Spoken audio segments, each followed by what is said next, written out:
One of the most frequent questions we get here at Mike's Bikes is, what e-mountain bike do I choose? And should I go lightweight? Should I go full power? Over the last couple of years, there's been an explosion of options in the whole e-mountain bike world, so how do you choose? Welcome to This or That, lightweight e-mountain versus full power e-mountain. If you're still here, you've got questions on how to pick an e-mountain bike. So let's break it down into the basics. So I usually answer this question in two stages. First, what's the power, range, weight that you're looking for? And then second, what style or type of mountain bike do you want your e-system attached to? For purposes of today's conversation, let's define the power, weight, range into two separate categories. Lightweight is going to be bikes that are 35 to 45 pounds, 50 to 60 Newton meters of torque in the motor, and most likely under 500 watt hours of range in the battery. Our full power bikes are going to be 45 to 55 pounds for the overall bike. You're gonna have a power torque in the motor of 85 Newton meters, and the range is gonna be 600 plus watt hours in the battery. And now to decide, there are first a couple of questions that you're gonna need to answer about yourself and your riding. The biggest determinant, in my opinion, is, do you mostly ride with a group of others?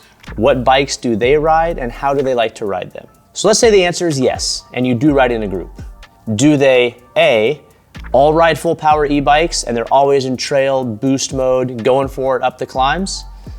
B, do they all ride full power e-bikes, but they're always in eco or trail and they're really trying to stretch out and get as many miles as possible on some really long epic rides?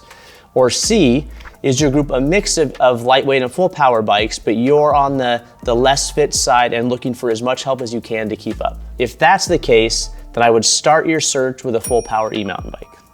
Or, do they all ride lightweight e-bikes? Do they ride a mix of full power and lightweight bikes and you're one of the fitter ones? Or does your group still ride acoustic? You're the first one to make the jump because you're looking for just a little bit of help to keep up with your fast friends.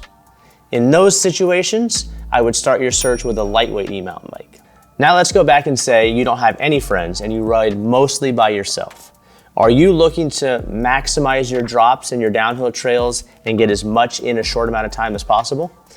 Are you looking to maximize your range and go for 4+ hour big epic crazy rides on the weekends? Or are you trying to go as fast as possible all the time, even on flat terrain?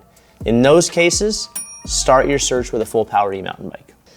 Now let's say you're an experienced rider looking for the benefits and assistance of an e-mountain bike, but you don't want to give up that beautiful, natural, amazing ride quality, super fun riding all your favorite trails that you've grown to love. Maybe you live in an area where your climbs and your terrain are tight, technical, or flat, where you're not even going to be able to use the benefits of the extra speed. Or you're new to e-mountain bikes, maybe you're a smaller rider and the thought of having to live life with a 50-pound mountain bike just seems too daunting. If you're any one of those riders, I would say start with a lightweight e-mountain bike. So hopefully you saw yourself in one of the scenarios above and you now have a pretty good idea about whether or not you want to start with a lightweight system or a full power system. Now it's time to pick what style of mountain bike.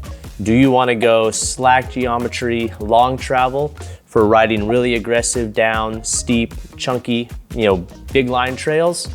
Do you want to go shorter travel, more conservative angles for more all around and versatile, or somewhere right in the middle? This is the same decision that you most likely had to make when you got your acoustic mountain bike. So what type of rider do you want to be? Where do you want your bike to be at its best? Once the motor has gotten you to the top, how do you want to go down?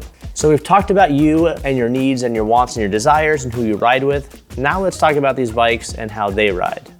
So let's start with full power.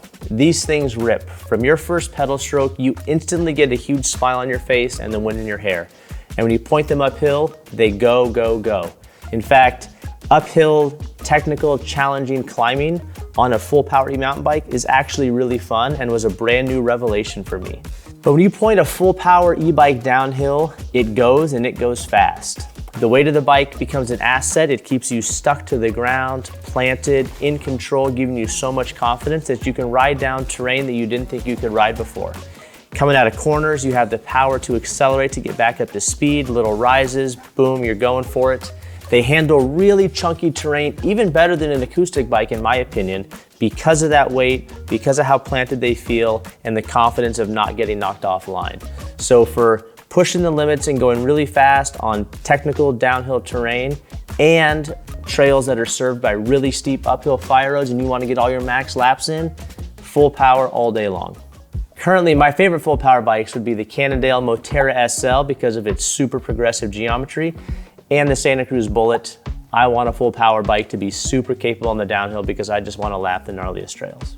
So as far as lightweight bikes go, they still climb fast, just not super fast. For example, if I do a climb on an acoustic bike and it takes me 20 minutes, I could probably climb it in boost mode on a full power in 10 or 11, but it would take me 13 or 14 minutes on a lightweight bike. So fast, just not as fast. You can get up the steepest road you find, but if there's any challenging step-ups or route sections, you may not be able to get up the most challenging ones because the lightweight bikes just don't give you enough speed or momentum to carry you up those. But a good lightweight bike really shines on the downhills. Depending on how capable of a bike you have it attached to, it feels the most similar to an acoustic bike that you're used to. It still feels lively, it still feels nimble, you can change direction, you can brake at the right times, it feels like what you're used to, but you still get the boost coming out of corners, you still get the boost getting up little risers. It's just super fun and feels exactly like you want it to feel in the descents. So for a natural, versatile, all-around fun mountain bike ride, I would go lightweight e-bike like the Heckler SL or the Pivot Shuttle SL. You may have noticed that we did not spend a lot of time talking about range, and that's because in my experience in reality, there's not a huge difference in actual realized range between the two categories of bikes. Even though you might have 50% more watt hours in a full power battery, if you're talking a 650 versus a 420 or something, you don't get 50% more range if you're riding in a similar style, similar mode. So I can get an hour and a half to 2 hours in full boost mode on both full power and my lightweight Heckler SL, or I've gotten 4+ hours, 5,000–6,000 feet of elevation in eco mode on my lightweight bike. So it's not as big of a determining factor as you might think. The lower weight of the bike, the lower output, means you can get away with less battery and not really reduce range. So don't let range be a massive factor in determining which bike you go for unless you really are trying to maximize range and that's your number one thing is to go as far as you can.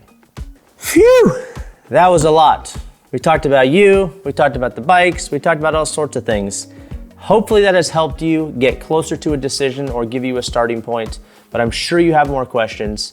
Drop them in the comments below, hit us up online, come into our stores, please reach out. Hope it helps.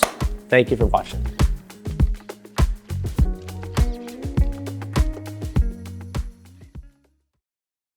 So let's go back to the beginning. And now you don't ride with a group. You are a giant loser with no friends, faced with a life of mountain biking in exile. This or that?